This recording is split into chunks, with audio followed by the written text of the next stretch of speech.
Our top story this morning, and South West Water has said that cattle manure could have led to the outbreak of a disease in Devon that has led to dozens of people experiencing vomiting and diarrhoea. It's all down to a parasite in the water, isn't it? Not nice to talk about this time in the morning, but it's thought a damaged air valve on a pipe in a field containing cattle that has been identified as a potential outbreak at the site.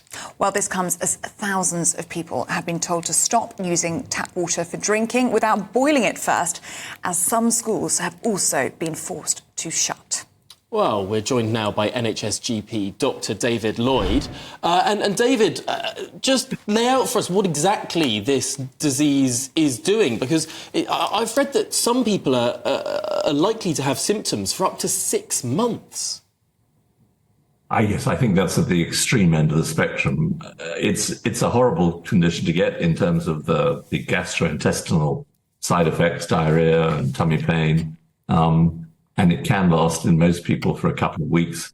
But if you do have any serious conditions that are altering your immune system, yes, you can have more severe symptoms. But the important thing is that it's not in the World Health Authority's top 10 of most deadly waterborne diseases. This isn't a terribly dangerous one. You'd much rather have this one than cholera or hepatitis A or something like that. It's a mild illness, and virtually everybody gets over it. And it's got a fatality rate of about 0.017%. So it's a very mild illness in that respect.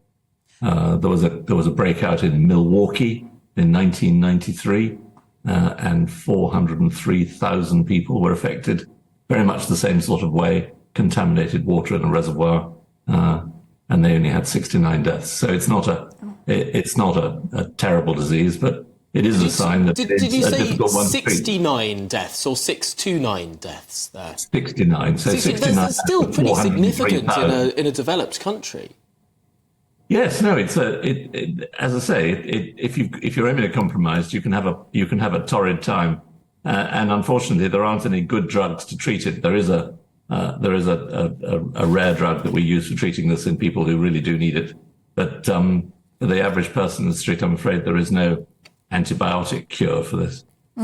What sort of symptoms can we expect to see in people? We're hearing about sickness and diarrhoea, and how is it affecting people? I mean, the young and the old. So I think that's right. Watery diarrhea seems to be the number one, that you can get stomach cramps. And of course, in hot weather, if you don't drink enough when you've got diarrhea, you can get dehydrated. And so you can feel a bit sick, and you can occasionally vomit and get a fever and lose weight. So those are the sorts of typical gastrointestinal symptoms you get with any condition that causes diarrhea.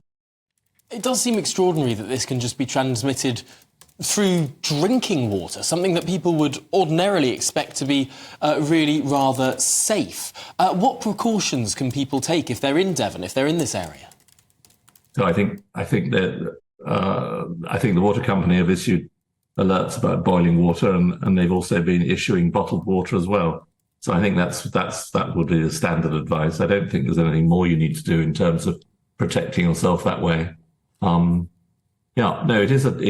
trouble is, once it's in the reservoir or in the water supply, it is such a tiny organism that it's quite difficult to treat, and you can't just filter it like you can with other bugs. You have to treat the water with ultraviolet light as well to kill them off. And people have been advised, as we've been hearing, to boil their tap water if they're going to drink it. What about washing? Because, I don't have a background like yours, but would it be safe to shower in parasitic water? I don't know if I'd feel as though that would be safe. Well, I think if you keep your mouth shut, I think you're probably all right, yes. OK. Just finally, if this entire reservoir is contaminated, infected, this could take quite some time to fix. How do you actually expunge a disease like this from a vast water supply? And might it be stuck in all sorts of pipes and taps? And how long might this last for people? Golly, you're asking a doctor a very techie question there. The answer is I don't know. All I know is that if you treat it with ultraviolet light, which is part of the standard process of processing water from reservoirs, you will kill off the cryptosporidium. OK. Good stuff. Dr. David Llyod, good to see you this morning. Thank you very much indeed. And if you are in Southwest Devon and you have been affected by this toxic water, do get in touch with us. We'd love to hear from you this morning. gbnews.com/yoursay. We do have a statement from Southwest Water who've said we are working with public health partners to urgently investigate the source. We apologise for the inconvenience caused and will continue to keep customers and businesses updated.